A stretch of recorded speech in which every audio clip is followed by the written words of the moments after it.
जन्म का रिश्ता है माता पिता से।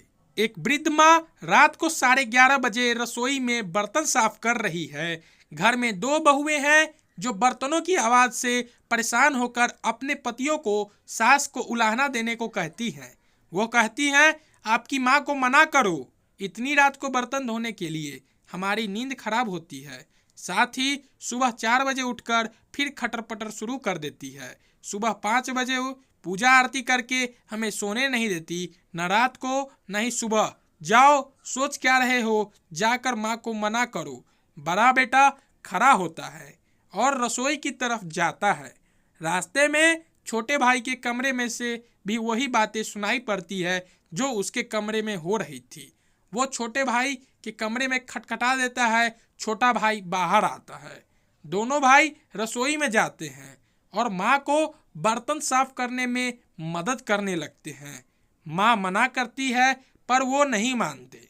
बर्तन साफ हो जाने के बाद दोनों भाई माँ को बड़े प्यार से उसके कमरे में ले जाते हैं तो देखते हैं पिताजी भी जगे हुए हैं। दोनों भाई माँ को बिस्तर पर बैठाकर कहते हैं, माँ सुबह जल्दी उठा देना, हमें भी पूजा करनी है और सुबह पिताजी के साथ योगा भी करेंगे। माँ बोली, ठीक है बच्चों।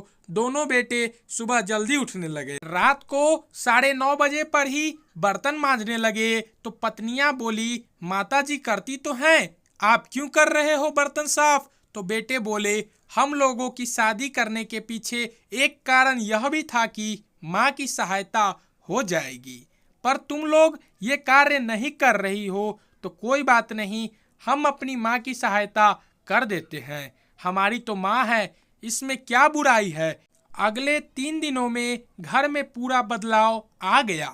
बहुत जल्दी बर्तन इसलिए साफ करने लगी कि नहीं तो उनके पति बर्तन साफ करने लगेंगे। साथ ही सुबह भी वो भी पतियों के साथ ही उठने लगी और पूजा आरती में शामिल होने लगी। कुछ दिनों में पूरे घर के वातावरण में पूरा बदलाव आ गया।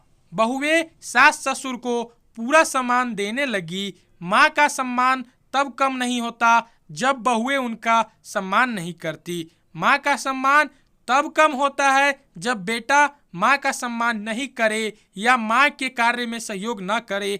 आशा करता हूँ कि आपको इस कहानी से कुछ सीखने को जरूर मिला होगा। इस दर्द भरी कहानी से हमें ये सीखने को तो जरूर मिला है कि अगर बेटा भी माँ की बात नहीं सुनेगा तो सास बहू में और बेटे में क्या अंतर रह जाएगी। ऐसे ही हर रोज़ एक नए कहानी के लिए हमारे चैनल को सब्सक्राइब कर दे और अगर वीडियो अच्छी लगी हो तो वीडियो को एक लाइक कर दे।